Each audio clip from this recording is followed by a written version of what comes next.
This week was all about delays, provisioning, an unconventional install of a wind generator, and the Potty experiment. It was another week of crucial accomplishment, but also another week behind schedule.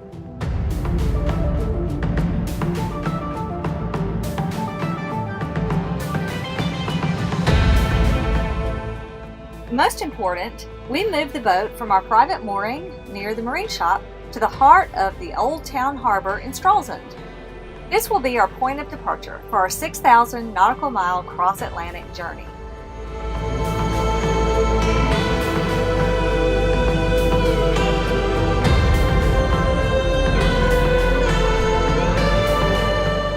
It felt great to have Seadogs back in her home port, even though we were not in our usual spot right next to my favorite restaurant. Instead, we moored Seadogs in a very tight spot, stern to stern with Mamalou, a gorgeous Reinke 16-meter sailboat that belongs to our friends at Strelazin Yacht Charter. This was a strategic move. We needed to install our wind generator to Seadogs' stern.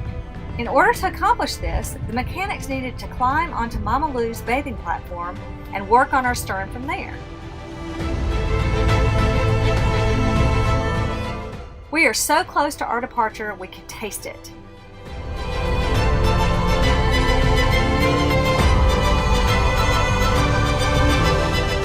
Meanwhile, we spent a lot of time provisioning. We rented a car and unloaded 5 carloads of supplies.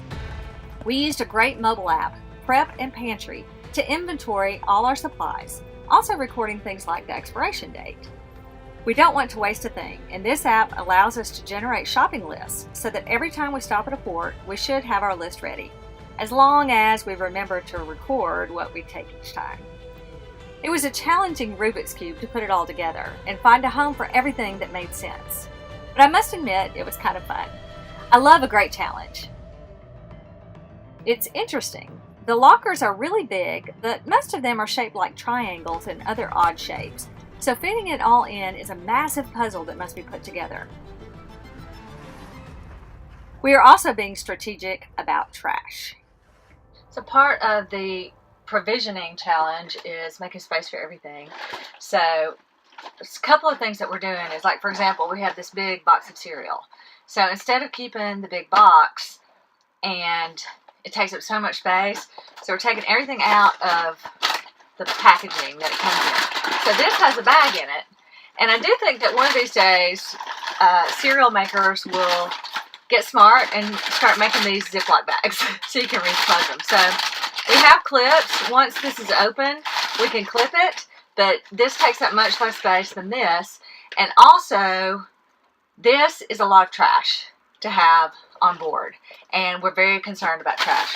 So I'm just taking a Sharpie and writing on the bag what it is, just in case we need to know. So this is Sweet Flakes. And so we know what it is. And once it's open, we do have clips to clip it shut, but if it tears or something, we put it in a Ziploc bag. There was another box that we did open, and we were able to close the bags. We put it in a Ziploc bag, a traditional Ziploc bag, and then we marked again with a Sharpie what it is. So now we have this much space here in the lockers instead of this much space. And we have this much less trash too. So that is a huge difference. Living aboard a sailboat has been a fun and interesting adjustment. I have enjoyed the challenge of conserving water and energy.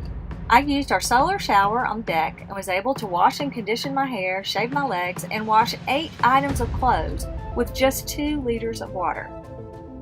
I took advantage of the free water on a rainy day by filling a couple of jugs, bathing the stinky Seadogs, and washing a few more clothes. I also took advantage of the opportunity to work on this rainy day. Working on board can be challenging at times, especially with the time difference and with the very slow and sometimes limited internet. But I'm still getting things done for my clients, and the Seadogs are helping.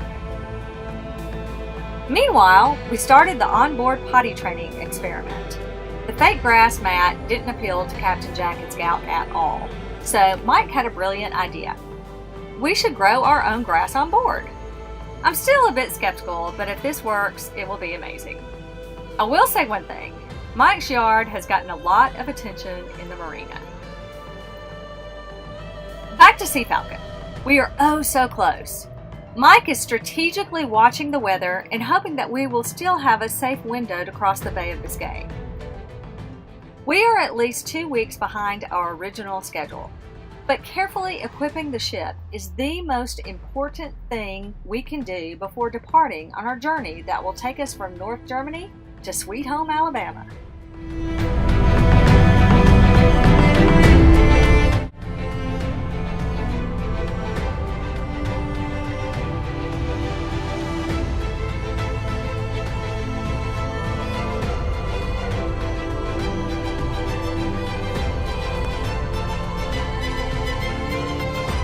So why all the hassle for just a wind generator?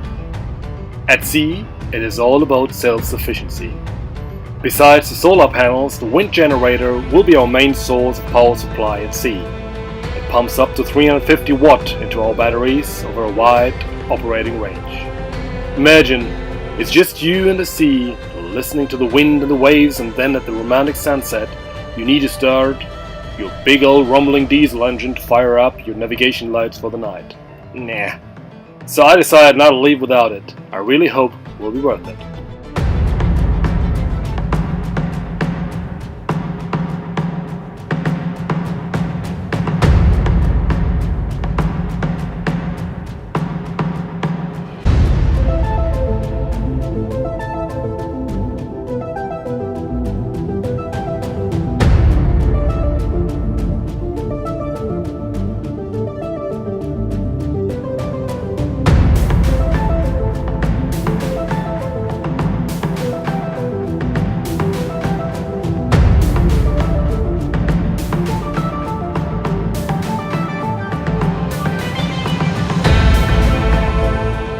In next week's episode, we set sail on the first leg of our journey to Kiel, Germany.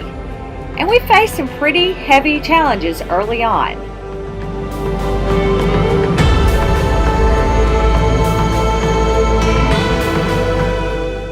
If you like this video, please give it a thumbs up and subscribe to our channel. If you would like additional bonus content and cool rewards like a link to our GPS satellite tracker, join our crew on Patreon. The link is in the description below.